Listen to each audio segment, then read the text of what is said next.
4.6. Heritage New Zealand manages sensitive information by appropriate processes. Our issue is, however that management looks like, Māori ought to be included in that policy of managing that sensitive information. So it will need to be determined in agreement with the relevant iwi and hapu. Objective 5, historical and cultural heritage knowledge gained through archaeological research.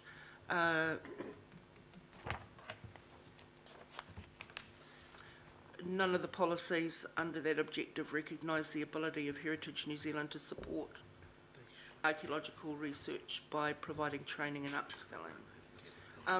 6.1, HNZ recognise the need for urgency when koiwi tangata are discovered.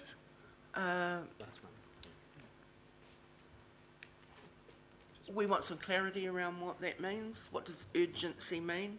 And in some situations it might be necessary to leave koiwi in situ rather than for a period of time until arrangements are made for relocation. 6.2, HNZ informs iwi and hapu when discovery of koiwi of Māori origin are reported. I think we just wanted it stronger that they will notify iwi and hapu when discovery of koiwi of Māori origin. 9.1, Heritage New Zealand encourages applicants, etc., to engage in discussions at an early stage. Again, we're just highlighting if that 9.1 Māori are part of that conversation. 9.2, Heritage New Zealand's noting that they need a sufficient level of information about the archaeological site heritage values. Again, it's just clarifying, confirming that includes values Māori associate with the sites. 9.4, HNZ evaluates the effects of heritage through the authority process on a case-by-case basis, but does not support the building of structures on par. Our issue, in some situations, Māori may wish to build structures on par for cultural purposes. That isn't necessarily inconsistent. 2.12, Heritage New Zealand will seek evidence from iwi and hapu that the archaeologist recognises and respects Māori values, etc. And also 12.4, they also encourage an approved archaeologist to involve iwi and hapu in the authority process. Our issue is it's unclear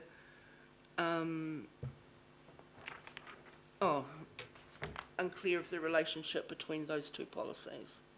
If policy 12.2 is met, then policy 12.4 is not necessary. Again, it's just to clarify. So they're our main points. Yeah.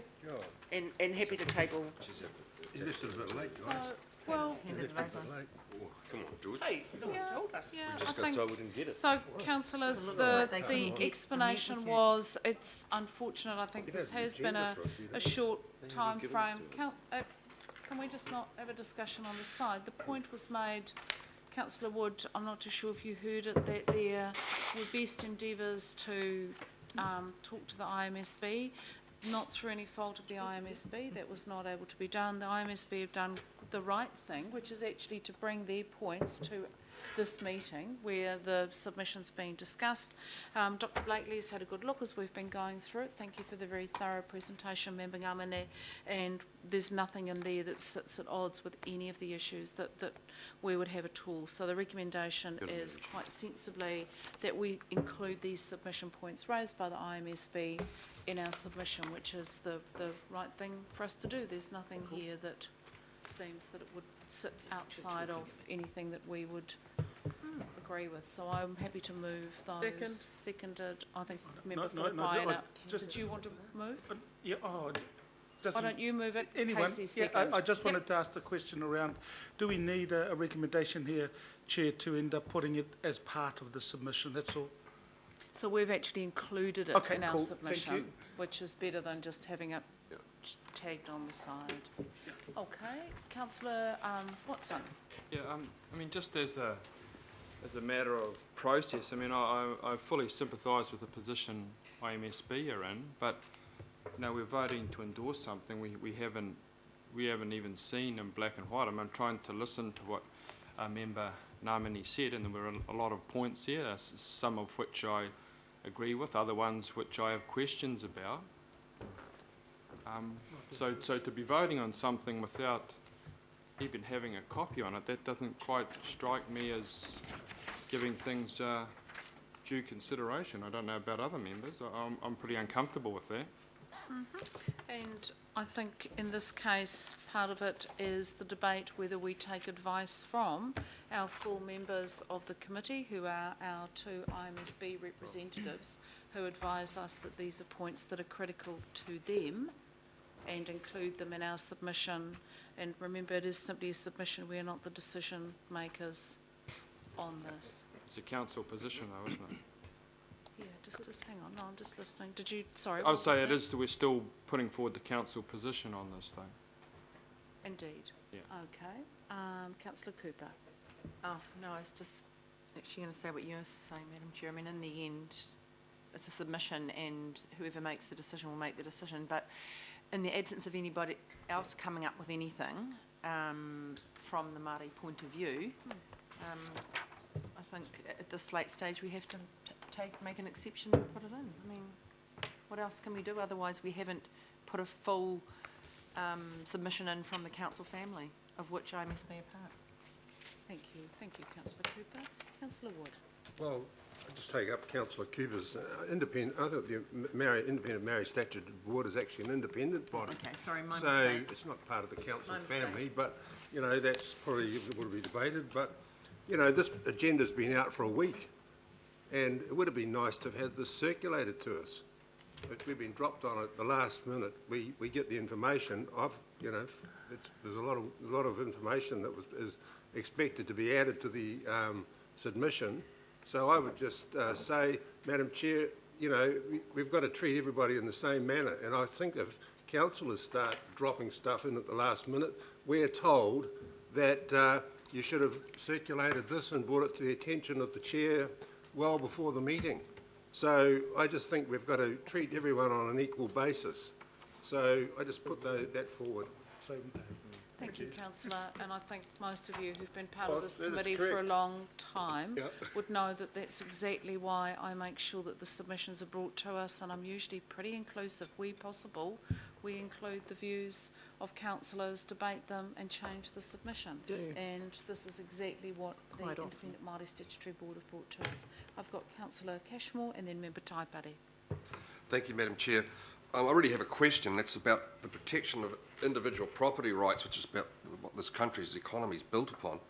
And bearing in mind what's been said here, does Heritage New Zealand pay enough attention to property rights of the owners or shareholders as compared to the public good? And I guess that's a question for Dr. Blakely, really. Madam Chair, in my experience of Heritage New Zealand is they are very conscious of the issue of private property rights, and there is a balancing issue here between, on the one hand, private property rights, on the other hand, public good associated with heritage, and in this case, Maori heritage. So, my view would be that yes, Heritage New Zealand does take a careful account of property rights. Further, does this submission also indicate that degree of balance? My advice is that it does. Thank you, Madam Chair. Member Taipari? Kia ora, Madam Chair. Thank you for taking those points from Leanne. And just as a matter of correctness, I just want to say that the position of the Independent Māori Statutory Board as a family group member of council is not correct. Is that we are an independent body, but we are under the same legislative construct, being the Auckland Council Act. We understand that and we appreciate it. It's also important to note that it is a legislated obligation on council to take the advice of the Independent Māori Statutory Board, so it's just not about a nice thing to do. It's actually lawful to do so, and the treaty audit has clearly indicated that council has failed to understand its lawful obligations to Māori. So I think it's important to just re-emphasise that it's not just being, as I say, a nice thing to do. It's actually a lawful requirement to do so. And I don't think that we're asking for anything untoward, and that's why I handed you the paper, particularly for Dr. Blakely to review as it was being going through. We think that it only can but enhance the Auckland Council submission to recognise Māori in their rightful place. Kia ora. Thank you. And just for clarification, I don't want anyone to think I was just being nice. You are, whether family or not, No. full members of this committee, and as such, it's expected to have the right to present exactly as Sorry, you have Madam done. Chair. I My don't comments were want to be directed to misinterpreted. Councillor Cooper. So, anyone else? I will put that recommendation. All those in favour, please say aye. Aye. Against? Carried. Record Oh, my you vote. want yours, Councillor Stewart and Watson and Cashmore? No. And Penrose? No. Okie doke. Right, let's move on to item number 10. Thank you very much. Thanks, Tanya, and thank you, Noel. And welcome, Rick.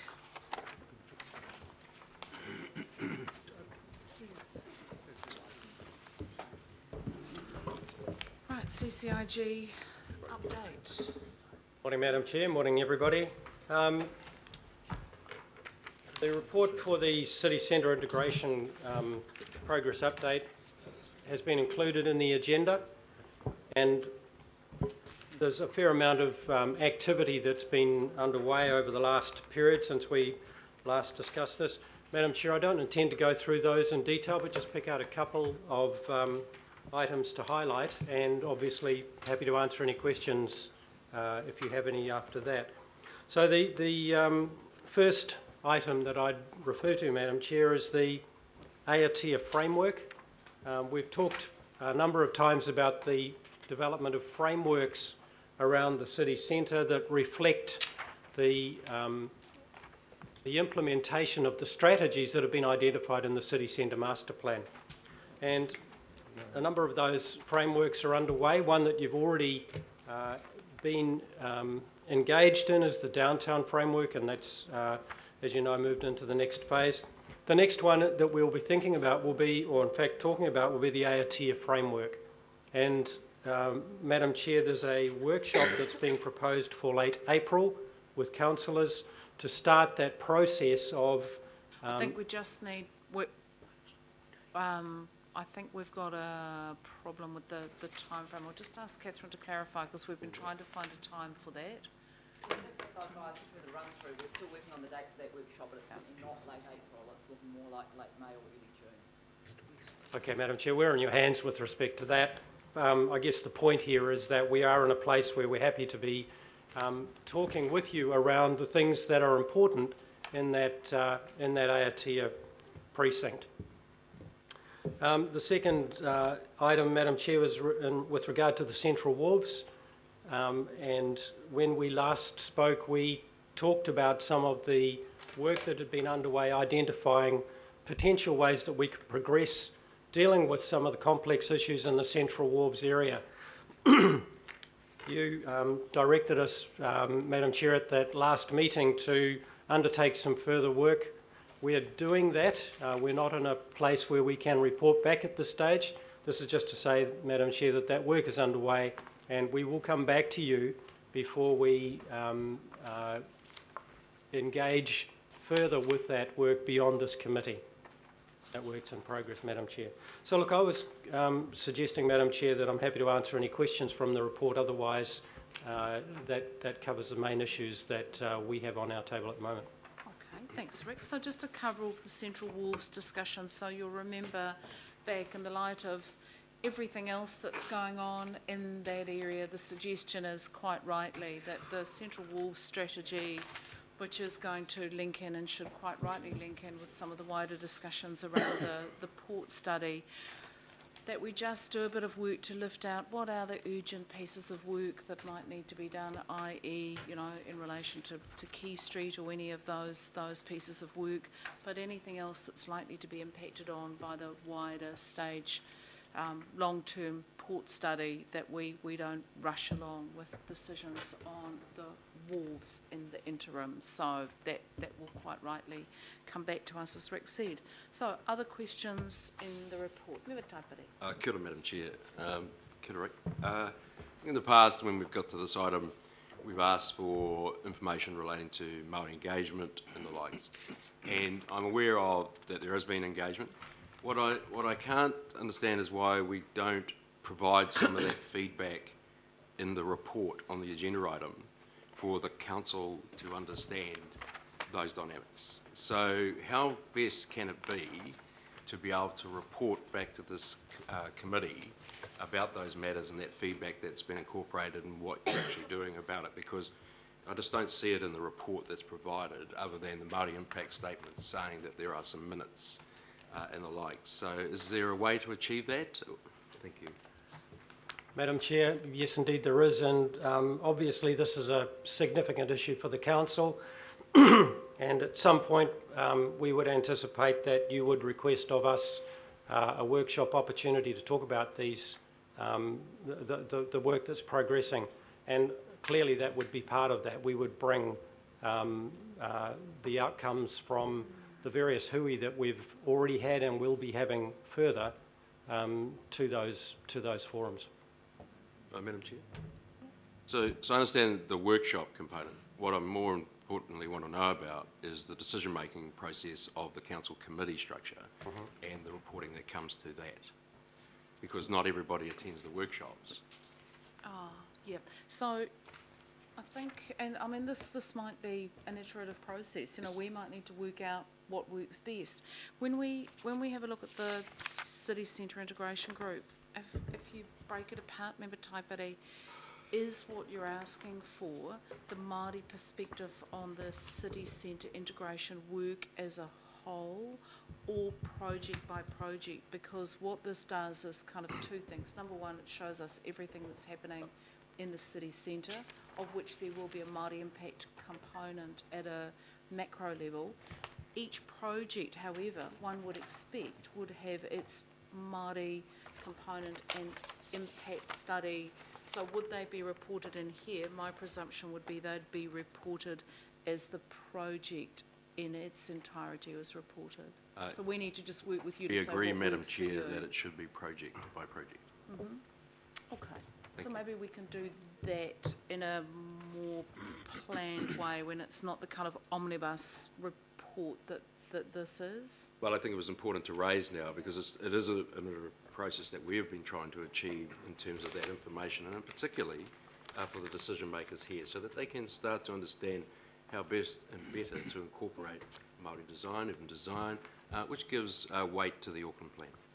Okay. Yep. Okay. Well, I'd suggest, Madam Chair, and perhaps Rick could comment, I think what's being asked for really is some reporting to the committee, and it could be for information on what's come out of, for example, the hui that you have just recently had, and future hui, and particularly on a project-by-project basis, so this committee is informed when it gets to decision-making time. Sure. Madam Chair, the intention is to operate on a project-by-project basis with the detail. This is, as you pointed out, an omnibus report, so this wouldn't be the place where we deal with that. But as I said, as we start to address the individual projects, and Central Wharf Strategy will be one of them, as we deal with that in detail, AOTIA framework is going to be another one. We will get into the specifics as to precisely what has been captured that we can add into that mix. Okay. Member Ngamane? I probably just wanted to add to that conversation. I think we've raised it before, and I think the last time we raised it, there was agreement that we needed to do it. I accept the project, absolutely the project by project basis. I was particularly interested in, okay, we've developed a downtown framework, and it's got a lot of good things in there that say that what council's going to do in respect to kind of ensuring that spaces created, etc., are going to have a, some consistency around the design in terms of, I suppose, telling a story around the Māori space and perspective. So I'm interested in seeing that kind of report too. in as much as, okay, we're doing all this work everywhere, but getting back to the principles of the downtown framework, this is actually how we're achieving outcomes against it. That's what I'd want to see. So I can't necessarily see that in an omnibus or in a project by project. So it's something additional. That's about, this is what the framework says, and this is how we're delivering it. Yeah, I'm going to suggest, and councillors feel free to challenge if you don't think this is a good idea, but I can see the beginnings of a slightly better process around this, and I wonder if, with your agreement, if you're happy for maybe us to sit with Rick and Leanne and David and just work out. I can see the gap. I don't know how to fill it, but I understand the gap and the shape of it. We just need to work out. And with the Deputy Chair, Councillor Darby, I think we can make this work better, so we're not in each time, you know, Karangahape Road, High Street or whatever, we're doing the Māori component of that. But there's the taken as given component at a macro level, and then when each project comes through and is lifted up to the next level for decision making, there's clarity around the Māori components, so that we're just a little bit clearer in which stage each of these is at. So if you're happy for us to do some follow-up work, Absolutely. that I think that would be a good idea. Yep. Yep, Cool. fine. Okay. Councillor Darby. Thank you, Chair, and thanks for the report, Rick. I'll just focus on a few things. Central Wharves. I wasn't aware that Queen's Wharf had a Category 1 historic place listing. Has that been represented in previous reports on Central Wharves? Has that always been taken into account, the historic place listing, which was confirmed in 2010? Madam Chair, the work that City Centre Integration have done to date, specifically with regard to Queen's Wharf, hasn't been at a point where it's had to address that. We understand that there is some consideration around that, and clearly that would be taken into consideration as we go forward. Okay, so it's something for the next stage of the Central Wharves strategy. And just in terms of the Parakowhai sculpture, there's a little bit of media this morning around that. Is there an impact on the Parakowhai sculpture, considering the revelations from February that the Bledisloe extensions undermine one of the purposes of the Parakowhai sculpture to act as a lighthouse from the harbour entrance? And with the Bledisloe extensions, there will be no relationship with the harbour entrance from the locale of the Parakowhai sculpture. Okay, I think I'm going to get Dean to comment on that. Sure. There is no impact. The lighthouse currently sits at least 10 metres back from the edge of Queen's Wharf. Any changes to the Bledisloe and that wharf precinct were taken into account when we're looking at options for location of the lighthouse, and we revisited that a number of times in light of the ongoing work in that area. So, look, at this stage, Councillor Darby, I'm satisfied any modification to Bledisloe has no material effect on the location of the lighthouse on Queen's Wharf. But it would be fair to say that it will not be a lighthouse that's visible from the harbour entrance.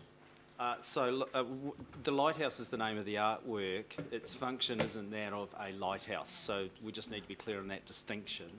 And it's part of activating the Queen's Wharf.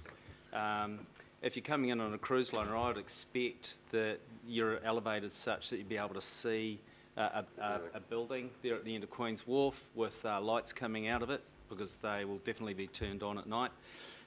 If you're on a lower boat, you might not be able to see that, but it's not acting as a lighthouse in the traditional sense. It is an artwork called a lighthouse.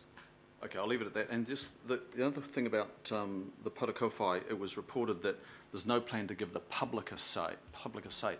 I would hope that we're not trying to influence the Section 95 testing of a resource consent application. Councillor, none of us have the information. This is not the right time to discuss this. It's not part of the Wharves strategy per se, and I think we'll have the appropriate time to discuss the Parakowhai structure and the planning issues associated And it with it. will I be- don't have any of that information in Well- front of me. And it will be coming neither- to the hearings committee, so be very careful what you say, councillor I Darby, think because you're we're on that. a, This is the Auckland Development Committee, and I'm councillor, just... it is. It is subject to Section 95 testing, I imagine. Indeed it Well, in is, that and case, that's a discussion won't for the be able to hearings committee to have. So we're just saying, I'm cautioning you, as I would always do as chair, it's all very well to raise issues, but A, it needs to be at the right committee, and B, it needs to be in the right context, and this is neither.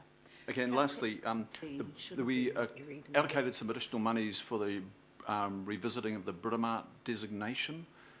What is the timetable for the revisit of the Britomart designation? Madam Chair, that's not part of the work of the Central Wharf Strategy. I can't answer that. No, this report is titled City Centre Integration Progress Update. It was reported on previously under this group's work. Sorry, we might just need a bit more information, councillor Darby. So which Britomart rezoning? We allocated extra monies to revisit the Britomart designation at another committee. It was to do with the CRL budget, the enabling budget, and there are some issues around the Britomart designation. It was specific in that report, and I think that it was to the tune of some $300,000 for revisiting the Britomart designation. I just wanted to know what the timetable was for that. We can get that answer to you. Thank you. Councillor Casey. Well, thanks. I've got two questions, Rick. The first is about the civic building. Can you just tell me when the expression of interest will be ready to go? So I believe that that'll be reported back to the next meeting that we have here, this next ADC meeting. Before it goes? Before it goes, yes. Thank you. And just on the Parakofi sculpture, I'm really confused now because Mr Kimpton said in this morning's Herald that there were no plans to have any public notification and that the local board and the heritage had been consulted.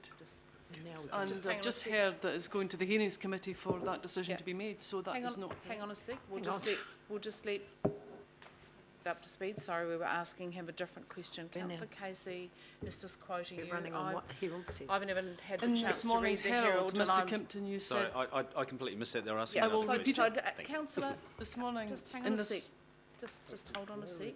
We're just,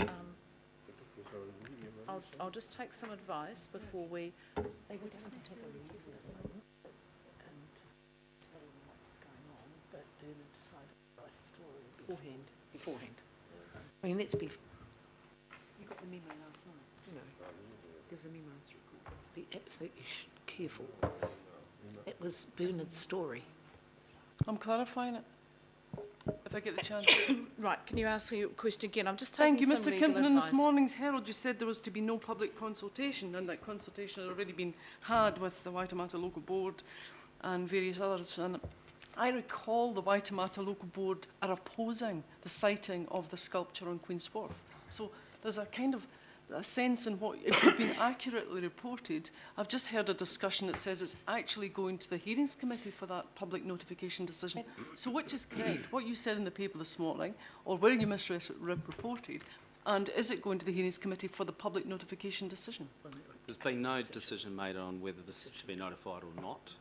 That's right. And so we can't presume any outcome there. What will occur is that Waterfront Development Agency themselves made the application for the siting of this work on their land, and as part of their submission, they've addressed the effects. In their opinion, the effects are less than minor, and there are no special circumstances that would otherwise exist that warrant public notification. So that's the basis on which the application is being made. The decision for non-notification and for granting consent are decisions that haven't been made yet, but will be made in the time-honoured fashion.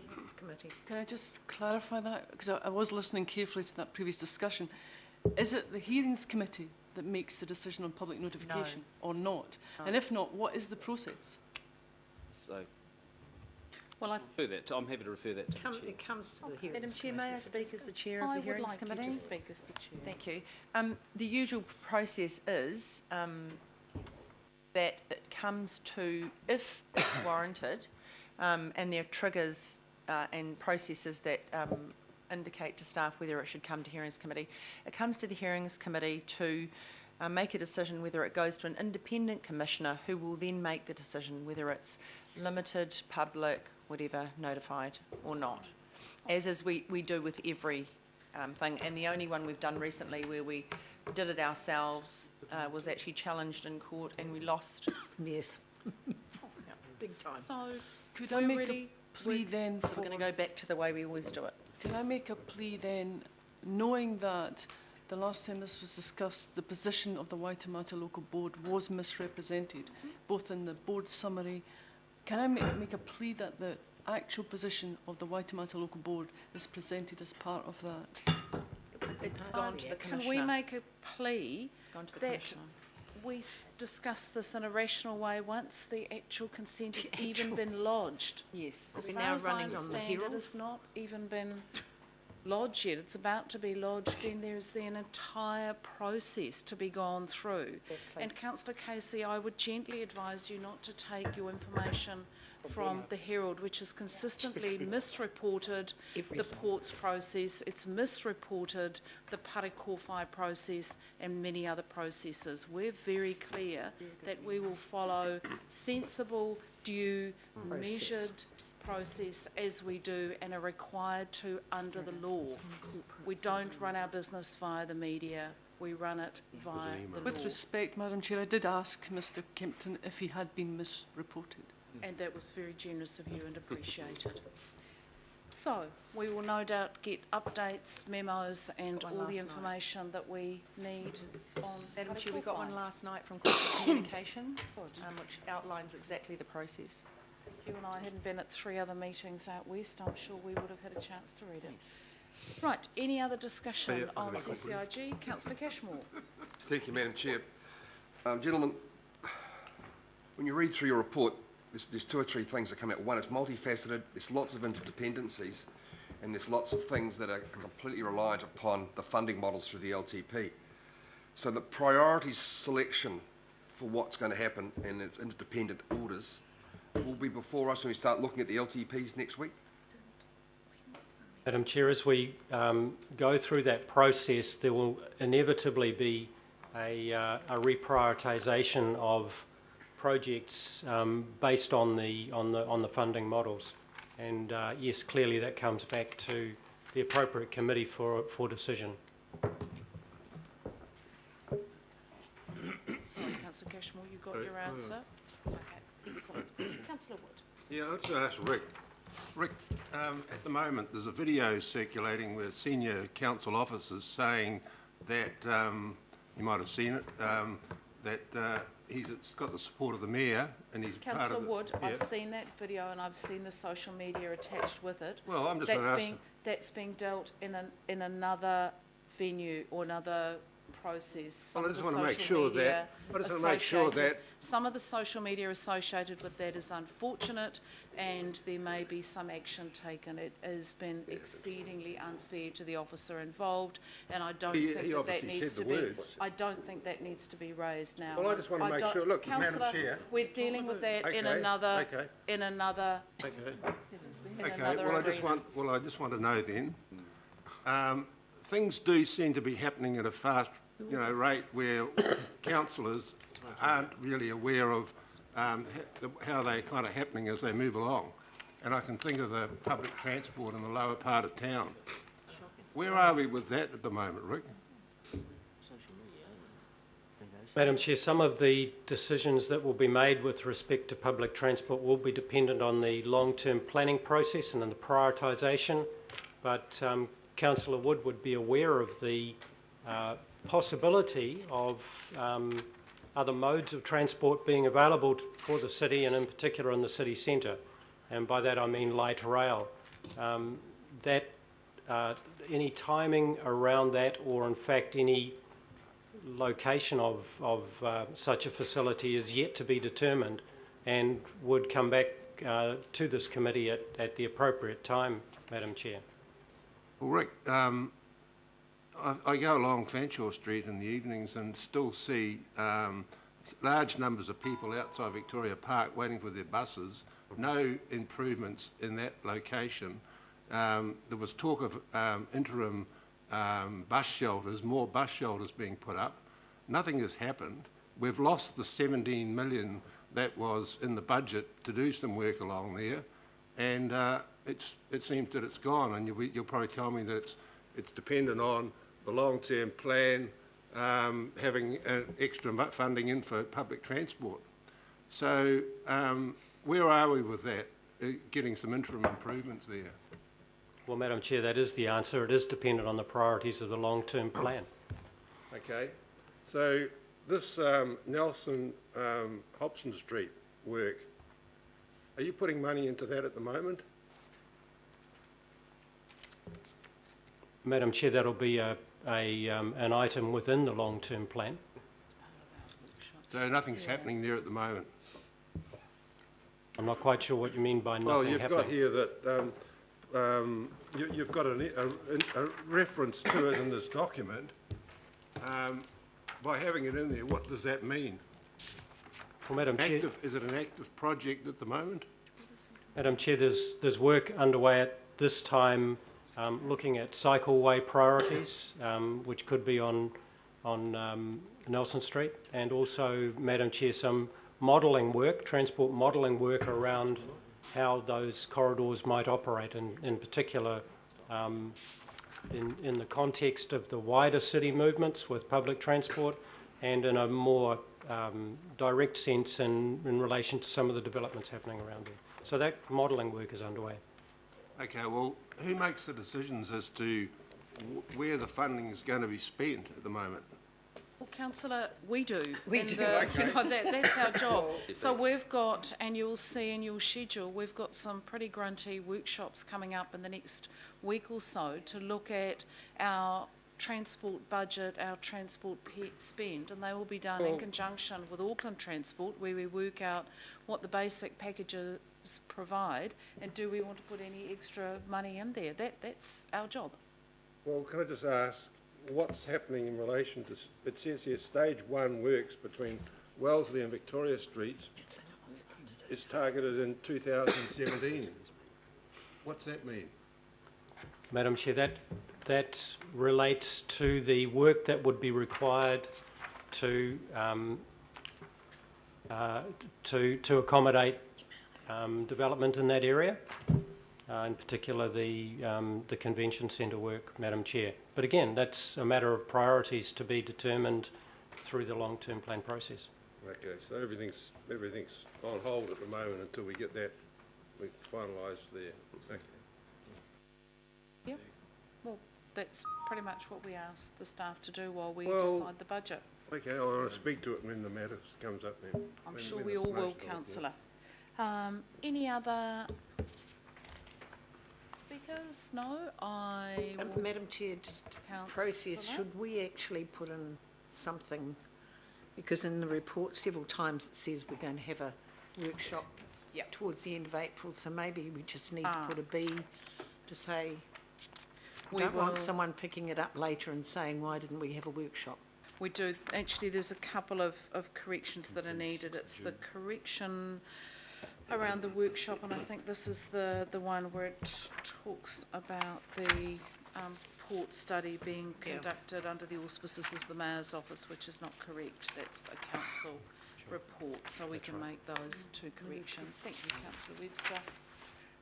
So I'll move the recommendation, and we'll just pop the two corrections in. Someone like to second that? Member Taipere? All those in favour, please say aye. I will speak to it. Well, What are you speaking to? Had questions. are we speaking to it now, are we? That we received the report. Yeah, okay. Oh, okay. Councillor Wood. Well, I just want to say that, you know, it's all very well to have this group that is doing all this work down in the central city, but, you know, there's been changes that have occurred in the city centre, which I do have some concerns about. And one big one is the Victoria Park bus station, which I've been advocating for a considerable amount of time. And there is in the current long-term plan, 2012 to 22, I think it's 15 million. It's a lot of money in there for that bus station. And just by a decree, which I don't think was a council decree, it was an officer decree, that funding has, well, it was put back to 2017. And now I'm told that the funding is not there because it's dependent now on the long-term plan. Now, I think, this council's got to make sure in the future that when we put projects in the long-term plan, we expect them to be delivered. And in the case of this Victoria Park work and Fanshawe Street upgrade, it seems that that's just gone back into Never Never Land. So I just want to raise that with councillors, and I think that, in the future, if we put projects in the long-term plan, that should be the plan that we follow, not some plan that after the plan's put together, officers come along and say, oh no, we're going to change all this, take that money out of there, we'll put that somewhere else. Point of order, Madam Chair. So I mean, I'm this just is a making- long-term plan finance budget committee discussion. This is not anything to do with what is in this actual report. And it's a good point of order, Madam Chair of Finance. I was kind of waiting to see where Councillor Wood was going with this. This is exactly the conversation we need to have as part of the Budget Committee. Exactly. We set plans and then we go, hang on a minute, are we going to put the rates up 5%? No, we're not. What are we going to change? Put off or cut? That's the discussion and the instruction we've made at a political level. If we want to add things back in, then we need to move other things out and we will have that discussion at the Budget Committee. Councillor Wood, Okay, feel well, free thank you. to knock yourself out I during listen to that. that, thank you. I just want to go on and say that we were promised an interim upgrade of the Victoria Park bus station. It's a bus station that I think it's about 1,500 people a day use that bus station, and in the wintertime people go down there with umbrellas up because there's no coverage, very little coverage. So they stand there and it's a schmozzle when people are trying to get their buses. So I would hope that, and this is the only forum I really have to really make my plea, that there is some way forward in the future, because waiting for Never Never Land for it to happen isn't good enough. So I just want to make that point. We're trying to promote buses. I think the North Shore is probably one of the leading areas for people getting on and using buses, and here we have one of the main bus stations and there's no decent facilities for people when they're getting on the buses. So that's the point that I want to make. Hear that again in Thank you. finance, and I'm glad that you are promoting and supporting public transport, and we'll look forward to putting that in the budget. Any other speakers? If not, I'll put the recommendations.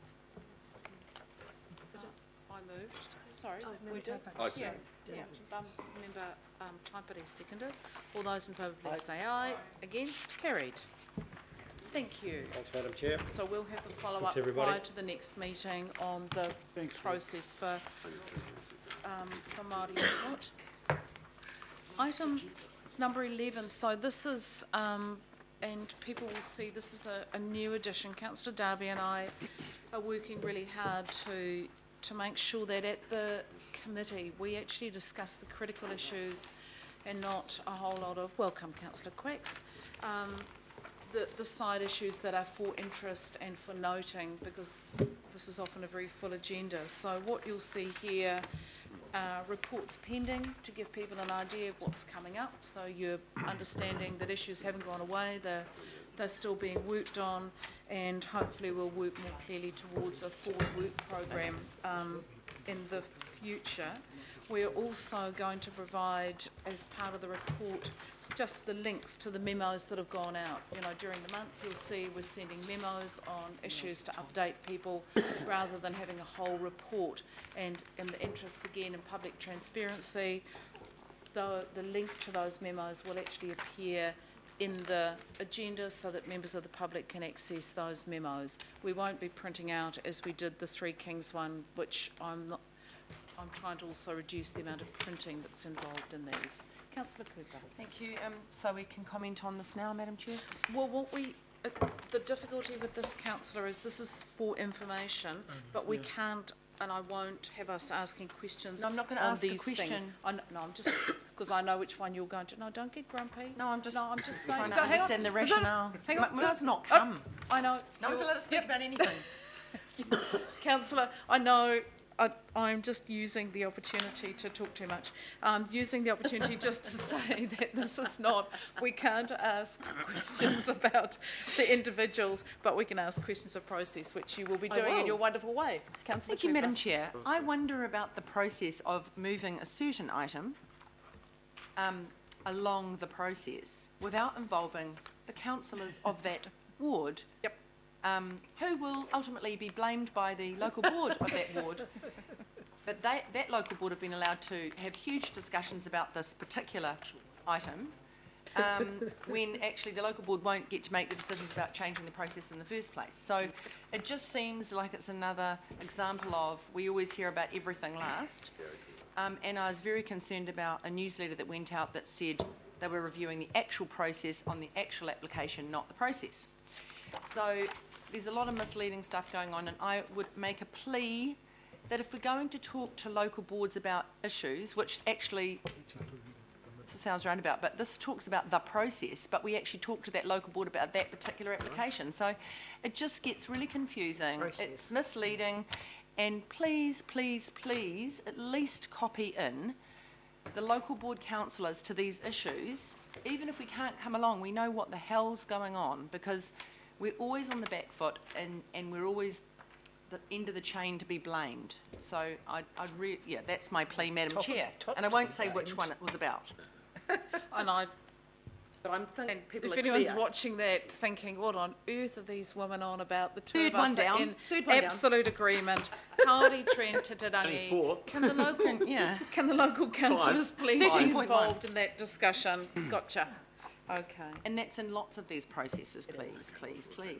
Especially when it's got local Well- interest. Well taken on board. Thank you. Councillor Casey.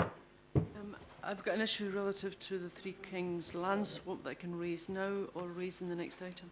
It's a process issue. So Three Kings, we had Land swap. the memo was sent out, but Better the hear Three that. Kings is not on the agenda for discussing, councillor, as part of. It's a as process part of issue this. around the Three Kings land swap. I can discuss it at item 11 now, or I can do it at item 12. It's up to you. Okay, let's just raise your question, then we can Sure. work out if we can deal with it. If we look at page 35, it's just a reminder that the issue of the land swap was brought to the last meeting of the Auckland Development Committee. That was in March. That was almost 4 weeks ago. 2 weeks before the Auckland Development Committee, I spoke with David Rankin and said that I didn't support the land swap, and I was interested to find out through the Official Information Act how they'd arrived at their position relative to the land swap. And I asked him if I could be provided with all supporting evidence that ACPL had used to come to their position, which I didn't agree with. Now, the Chief Executive has told councillors that we shouldn't have to use the Official Information Act. So I was expecting, and I said to David, I'd be happy to have any information. He said, there might be a lot, it might be difficult. I said, I understand that, but I'd like as much as you can give me before the meeting. That was 4 weeks ago. And we're now at the next meeting, and I have received nothing. Nothing. So it's all very well for the Chief Executive to say that we shouldn't have to use the Official Information Act. I didn't, and I'd rather have the Official Information Act because I would have had the information by now, or some reason why it can't be provided. So I still do not know what evidence ACPL used to get to their position, which we are, in the next item, is now out for public consultation. So, councillor, we're just, in the same way as addressing the process issue, Councillor Cooper raised, Dr Blakely has undertaken to make sure that that information is given to you ASAP. Thank you. Right, any other issues? Councillor Darby. I'd just like to move the status report, Madam Chair, and I guess you'll second it, but I'd just like to say that it'd be nice to see this reflected in some other committees as well. It is a struggle to, with some items, and I appreciate Councillor Casey's interest in Three Kings, but sometimes, and it will come my way as well, where I will want to latch on to something which I am extremely interested in and attached to, and want to raise it again in the absence of a report. But there's going to have to be, we're going to have to apply some discipline to relying on the construct of a real report to get stuck into items. And that's why the Chair and I have split this agenda framework up into the real decision-making areas of the committee, and then making sure there's transparency on updates, information that's coming through, making sure it's recorded digitally on the website, etc. But I can't help but think we're going to have to narrow our focus, but always keep eyes wide open by having both parts of the agenda. And I think this is a big move forward. It is in no way trying to eliminate any material or project or program or area of our work. It's to allow us to really focus on the hard yards in front of us. Thank you, Councillor Darby. I'll put that recommendation. All those in favour, please say aye. Aye. Against? Move Carried. 12. And 12, I'll second. We've kind of touched on that. Member Ngāmane? Yeah, I just want to raise an issue of process. The covering of this says Auckland Development Committee, and yet the memos inside, I'm not sure that they go to us as members of the Auckland Development Committee, did they? Do they? No, well, it didn't note it on here. Okay. And we need to The make actual sure. memos. Ah, okay. So if they're going to be under the cover of the Auckland Development Committee, those copies need to be coming to us also. Okay. Noted and will be sorted. All right, that's been moved and seconded. I'll put that. All those in favour, please say aye. Aye. Against? Carried. Thank you. And so we move on to our next item, which moves into our